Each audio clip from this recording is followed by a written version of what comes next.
mbokk internet yi ñu ngi leen siyaar bu baax a baax di leen wax ngeen dal jàmm sur Sport 221 kuy gan ci page bi ñu ñaan la nga abonné nga activer cloche bi bu leen ko di fàtte di liker, vraiment c'est très important.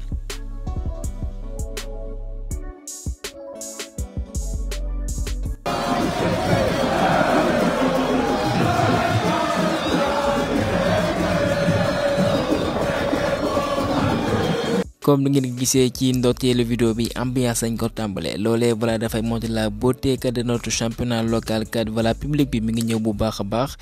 et que ci noonee kat doon nañ amal benn derby de la banlieue comme ni koy déppalee géej waaye nag mooy mujjee daan AS Pikine bi nga xam mi ngi woon ci série bu mucc ayib jàpp leen ci 12 journées yi mujjee joonte amuñu ci benn nërmeelu voilà nag ñaari bal ci dara kat lañ leen mujj daan bu fekkee club bi nga xam ne mooy Wakam ak Mbour te Mbour nañ 1 but partout Gorée ak waa Jamono de Fatick aussi dañu mujj tàqalikoo 0 but partout waaye ndam bu am solo bi nag Tëngéej moo ko am di leader mooy mujjee daan les Samba Linguère 1 but à 0 et que ñu ngi fësal ci kayitu xibaar yi kat les Rufisquois ñoom ñooy leader avec 31 points Jaraaf di deuxième avec 28 points au classement waaye laata ñuy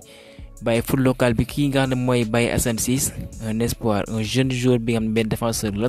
Tëngéej mi ngi fësal ci kayitu xibaar ne kat voilà moom dafa amee gaañu voilà nag ci bras bi kon ñu souhaité que prompt rétablissement et que ci espoir yooyu voilà mën naa dinañ am occasion voilà diniche ci benn par benn bu ko defee kat ñu ma leen fësal ci réseau yi ñu ma leen xam bu baax a baax.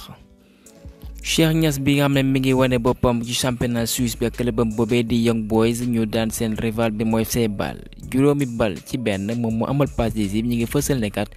boobu mooy ñetteelu passe décisive ci saison bi Mbaye Diagne dugalate na clubam boobee ci D2 saoudien bi kon attaquant sénégalais bi nag voilà mi ngi def une très belle saison en deuxième division saoudienne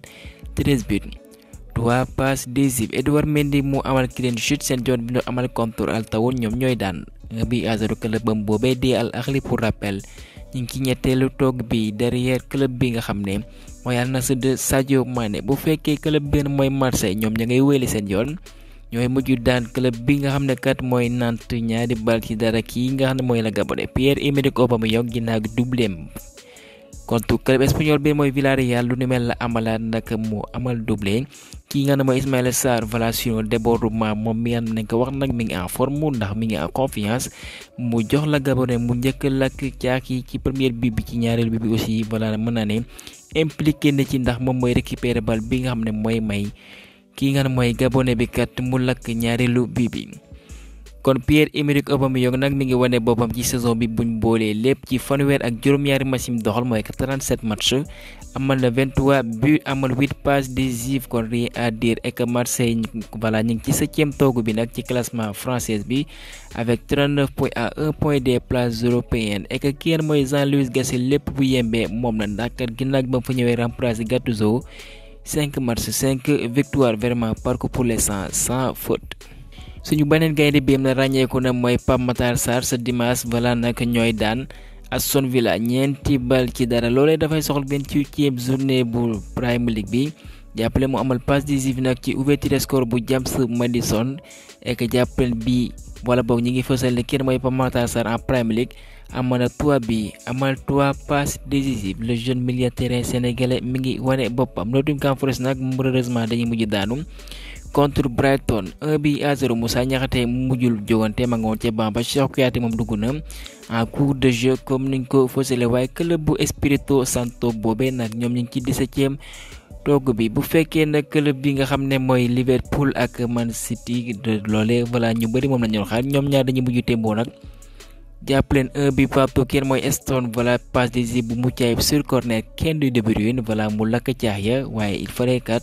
que les hommes de Jürgen Klopp ñu réagir ci ñaareelu mi-temps bi ñu am penalty provoqué par kii nga xam ne moom mooy Nunez transformé par Mac Allister kon dañuy mujj tembo nag benn bal ci benn waaye que di de Kevin De Bruyne bi nga xam ne depuis que retour de son blessure jàpp leen 11 passes décisives ci 12 derniers matchs yi mu amal kan vraiment un retour vraiment bénéfique pour les Sky Blues et que ñi ngi fësal aussi kii mooy Virgil van Dijk moom ci match boobee nag un vrai taille patron ndax il a remporté tous ses duels devant des attaquants ku ci mel ni Erling Haaland waa ci joŋante boobee la fay marqué mooy penalty bi arbitre bi sifflé ko kii nga xam ne mooy Jurgen Klopp dal na ci kaw ñi nga xam ñoo newoon ci VAR bi xamul ba xam dañ doon nelaw waaye ñëpp gis nañ ne kat lii leer na nañ ne penalty la waaye kat mujj ñu ko sifflé ek kenn mooy Ederson moom dafa may gaañu ku nag ci benn choc bi mu am ak Nunez loolee moo indi woon penalty bi sax ek nag Guardiola ak ka nga xam ne moom mooy Klopp bi mooy seen 30e fois kat ñuy daje en toute compétition confondue 12 victoires pour Klopp 11 victoires pour Pep Guardiola ek nag ñi ngi fësal ne kat ci classement bi Arsenal mooy leader avec 64 points même nombre de points que Liverpool bi mu ngi ci deuxième kolu goal virage la ko rawee Man City di troisième avec 63 points au classement. Real mujjee doxantu ci kaw Celta Vigo ñeenti bal ci dara kii nga xam ne moom mooy Arda Güler dugal na bi bu njëkk nag avec les merengues ñëpp kontaan noonu nañ nag balaam dem célébrer ak moom ek kii nga xam ne aussi mooy Vinicius ginnaaw ba mu jotee lakk caax jàppale nag moom désormais 17 bi amal na 6 passes décisives vraiment nag mi ngi wane lu mucc ayib kon Real rawee na 7 points d'avance ci Girona bi nga xam ne mooy deuxième waaye ki ngeen mooy Jude Bellingham xam ngeen dañ ko sanctionné kon supporter kat doon nañ ko wayal di ko kat di ko indil jàppale ci loolee ñi nga xam ne teg nañ ko ci ndoddam. waaye ci joŋante boobee naam ñoo daan waaye ñi ngi fësal kii nga xam ne kat mooy Vinicius encore une fois polémique ndax kat doon na jàppante ki mooy Oscar Mingueza ancien joueur Barcelone bi ndax kat ki mooy Vinicius da ko romb Mingueza xëcc mayom ci noonee xaw nañ jàppante mu pose ko comme niñ ko fësalee ku ci nekk nag écopé nga carton jaune à la 55e minute bu fekkee club bi ngeen mooy Barça xam ngeen ñi ngeen na sape xool ba am kan moo war a remplacer kii nga xam ne moom mooy Xavi bés bu fa jógee ci noonee kat ñi ngi waxtaan ci ni nga ko fësalee ak ki yan moom mooy Hans Flick jàppaleen amal nañ daje sax comme niñ ko fësalee bu fekkee Bayer Leverkusen mi ngi wane wala boog mi ngi wéyale yoonam mu daan Wolfsburg ñaari bal ci dara grâce à Nathan Tella ak ki yan mooy Florian Wirtz l'excellent joueur allemand boobee nga xam nañ ko bàyyi xel ndax kat ku war a wane boppam la ci Europe bi nga xam ne yu yàgg dara ñu tàmbali ko kon club bu Xabi Alonso boobee nag 36 matchs en toute compétition confondue kenn mënu leen daan kon kenn du ñoom ka rawee nañ 10 points club bi nga xam ne mooy Bayern ek nag ñi ngi fësal kii nga xam ne mooy Paul Pogba ginnaaw bañ ko tegee daan yu 10 ñeenti at yam di ko mën a fubal naam def na benn appel pour ko defee kat ñu mën a gàntal wala boog dakkal sanction boobee kon moom kat dans les normes normales dina ñëwaat ci joŋante yi septembre 2027 ci diggante bi nag du joŋante waaye ñi ngi fësal foofee ci Russie benn équipe bi naan les Brox Boy FC benn équipe bi nga xam ne mi ngi doxal ci Media Football League la benn compétition bi laalewul dara ak compétition yu FIFA waaye ki ngeen mooy Paul Pogba kat nee nañ da leen gàntal nekkat parewul pour doxal ci joŋante yooyee. Brahim Diaz jël na ndogal bu ñu soxandikoo ci Marca de même que Fabrizio Romano représenté waa Maroc une bonne nouvelle pour Reguilón bi nga xam ne nag convoqué na ko seen match xaritoo ñu war a amal ci mois bu mars bi. ek kenn moom mooy Nasser Al Khelaifi kat mi ngi indi ndimbal ci kenn mooy Luis Enrique kontaan na lool kat ci ni muy doxalee mu nekkat nag projet bi am nañ ko nag du benn jour wala boog ñaari fan mu sotti benn projet à long terme avec des jeunes joueurs yoo xam ne dans 6 à 8 ans kat lañ bëgg kat loolee entre pour Ligue des champions bi comme ni nga ko waxee compétition bu mag la ñoom kat duñ fi nekk naan dañ koy jël ndax kat nee na ñoom ñooy équipe le plus jeune ci joŋante yooyee par rapport ak yeneen équipe yi kon seen bébét mooy ñu construire ek wóori nañ kenn mooy Luis Enrique ki nga mooy Kylian Mbappé xam nga ne dafay bawoo seen joŋante bi ñu doon amal contre Reims ma ngi woon ca banc ba ek une énième fois bu ko togloowul cette fois ci kat ca banc ba la ko teg ki Pape Matar Sarr xam ngeen ne mi ngi wane boppam comme joueur yu bëri ñenn ñi kat buñ teggee seen ay codage entraîneur lañu doon wala bokk doon ay directeur technique jàpp leen bu baax moom mi nga mooy le joueur formé foofee ci Génération Foot mu ne nag après sa carrière internationale li mu bëgg a doon mooy wàllum la nga xam ne mooy informatique et sax naam commencé gul cours yi waaye nag métier bu ko neex lool la kon ñu ñaanal ko nag laata moom mooy raccrocher ses crampons kat mu wane une très belle carrière et que kenn mooy Ameth Ndiaye ji yoo xam ngeen ne moom mi ngi wéy di wane boppam jàpp leen doublé la amal ak clubam boobee di Real Valladolid ñoom ñi ñëw nañ à 2 points di leader ci Ligue 2 espagnol bi kon moom am na 5 buts